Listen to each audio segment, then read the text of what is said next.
So I am really kind of ecstatic to be back in Western North Carolina. I went to school up here at what was then Mars Hill College and is now Mars Hill University.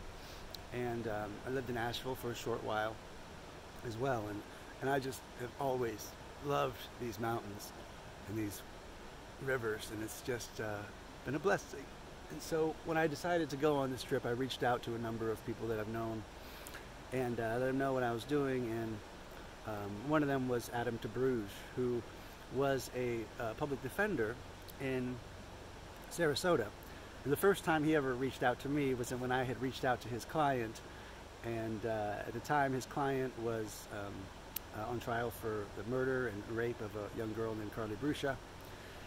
And he actually called me collect on my birthday, and about 2 days later I get an email from Adam Tabrouge, public attorney, saying do not contact my client again.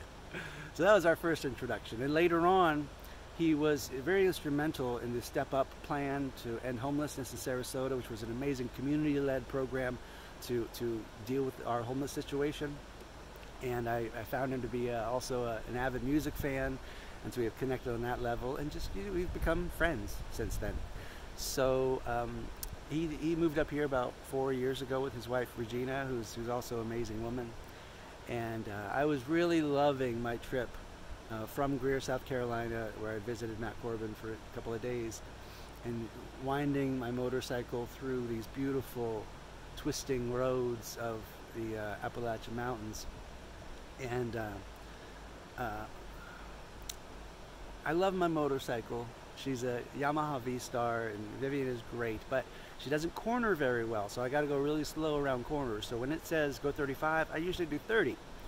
And because I am somewhat still a novice motorcyclist at this stage in my life, and because I also have a lot of extra weight on that thing, it's not as easy to handle as it was when I was just practicing around Sarasota.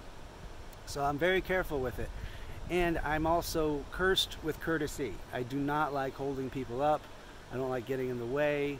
And even though, yes, there are very many times in my life that my lifestyle choices have made me an extreme burden on people, I don't like it.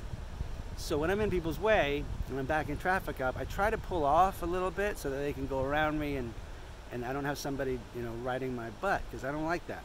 It makes me uncomfortable, makes them uncomfortable.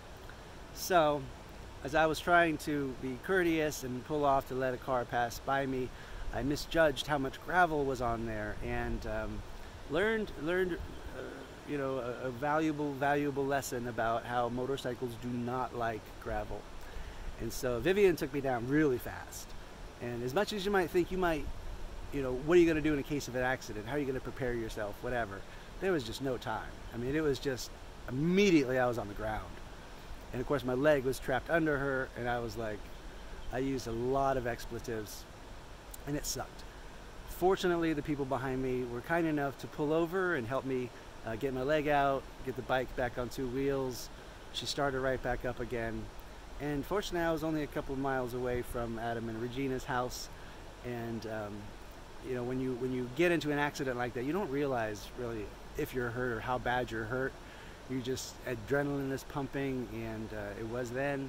And I didn't realize it kind of almost until I sat on their porch, like how bad I got hurt. And I don't think I broke a rib, but it bruised very badly. And so for the last, 24 hours after that, it hurt to move a lot, it hurt to breathe a lot. The worst thing right now is there's a lot of gnats in this area, and they make me cough and sneeze, and that really sucks. Breathing is okay now, but God, sneezing and coughing is horrible. So they said I can stay as long as I need to get rested up and ready, and I'll probably stay one more day. And I'm much better just a day later, but it does suck to take a motorcycle down. But it's also one of those things that it's going to happen, and I'm glad that it happened. I'm very, very thankful that it happened just a few miles away from where I was going to go. So I didn't have to ride another hour or two to get to my location. I was able to just go to their house, rest, recuperate, and then I'll be back on the road and heading toward Kentucky probably tomorrow. And of course I'm going to get back on the bike.